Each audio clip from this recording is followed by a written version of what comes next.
Browns receiver Andrew Hawkins and O-lineman Joe Thomas yesterday brushed off a TMZ report that 3 unnamed Browns players were calling for Mike Pettin to go back to Johnny Manziel. Thomas compared the story to picking up the onion and that it couldn't be further from the truth. That was pretty funny. Skip, should Manziel be the Browns quarterback? Look, Stephen A., obviously I'm a Johnny fan. I want to see him play football. I want to see him start games, but not get thrown into this disaster that is the Cleveland Browns. Because, look, the handwriting's on the locker room wall. Mike Patton, Ray Farmer did not want to draft Johnny Manziel, and they do not want to bet their futures on Johnny Manziel. So this is a losing proposition here. And they just today announced that they signed that kid, Austin Davis, who started 8 games for the Rams last year. 2-year extension, gave him $500,000 guaranteed, 4.2 overall. It's not huge money, but they're showing you that they like him more than they like Johnny Manziel. They want to keep him in the fold as a possible starter going into next year. Ditto.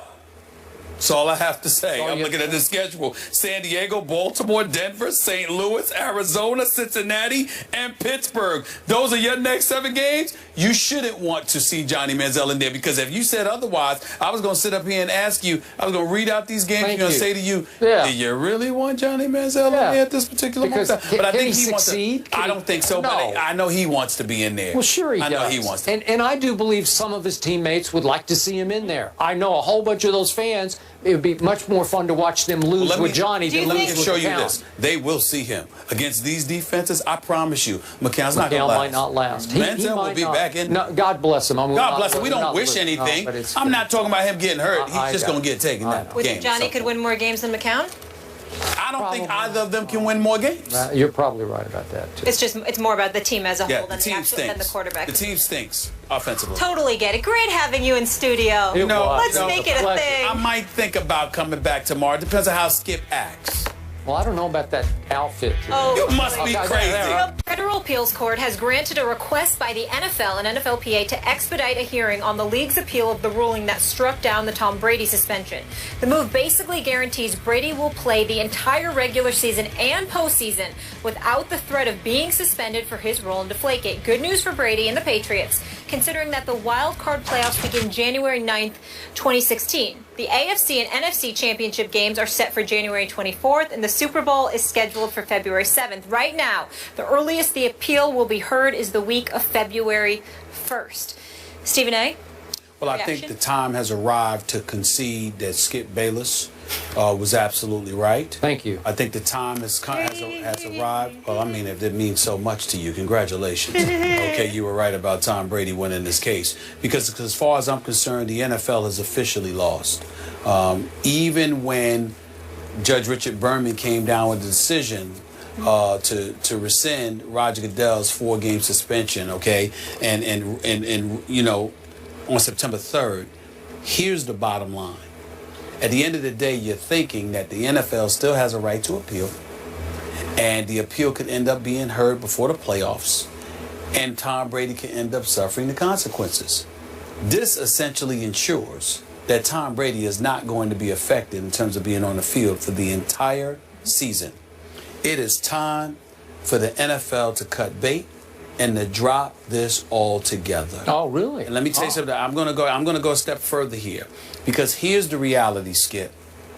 If the Patriots make the Super Bowl and you, as a league, go after Tom Brady still the week of the Super Bowl, a year later, that is beyond insanity. There is no excuse for that whatsoever. I don't give a damn if he is guilty. You need to leave him alone. To bother us over Deflategate next February, after all of this happened last January, that's just, you know, that is nothing short of a witch hunt. If you do that, that's a witch hunt. Now, if you want to appeal and appeal and appeal because you wanted it to affect him some game this season, that's fine.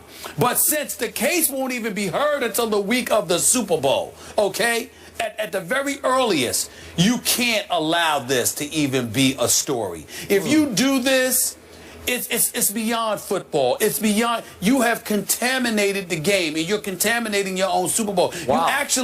You actually deserve. It won't happen, of course, because we'll all watch. But I literally literally wouldn't blame America for boycotting the Super Bowl. Stop it. No. Of course it's not going to happen. Let's not get ridiculous. Okay. It's not going to happen. But I said I would not blame the American public, the world, if they boycotted the Super Bowl, if the NFL allowed this to be a story the first week in February. Come on now. Just drop just drop it. So what percentage of American NFL, or not American, let's do worldwide NFL fans, what percentage still believe Tom Brady knew about it and lied about it? I think more than 50%. Okay, so to your point, see, then more than 50% of the people would applaud the NFL for continuing to hang in. I disagree because, Skip, I don't believe that the quarterback knew nothing. I just don't believe he actually said deflate the footballs below PSI levels of 12 and a half. What I'm saying to you is this. I don't care, and I think I speak for a lot of folks out there who simply don't get. Now that football has started, we want to see Tom Brady out there performing. We don't care anymore. The NFL had the offseason to handle their business. Okay. You failed in that quest. Let it go. To allow it to become a headline. Again, the week of the Super Bowl, after it was the headline, the week of the last Super Bowl, that's inexcusable. Okay, it's inexcusable. It's not the NFL's fault or doing that the appellate hearing, the appeals court, would start on February 1st. It is their fault. But it's the court ruled that. I know that. The court docket. I know that. But if the NFL said we drop it, they'll drop it. They could drop it if they wanted to. You lost. You lost. Drop it. It's over. He's back playing, and you can't affect. Because even if they heard the case, Skip, the first week, the week of the Super Bowl, they're not going to tell Tom Brady if he's in the Super Bowl, you can't play that Sunday. They're not going to come down with a ruling that prevents it from playing. So why bother? Okay, there have been some prominent cases that have been won on appeal. And the most prominent one I know of, speaking of sports, is Maurice Clarett.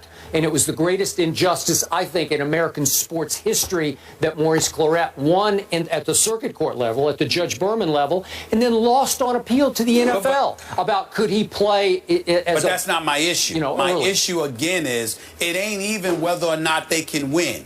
If you can't win before the Super Bowl, if Tom Brady is in it, we don't need to read those headlines. He's playing anyway. So why bother him? Well, now, if he wasn't playing, if he wasn't playing, that's it.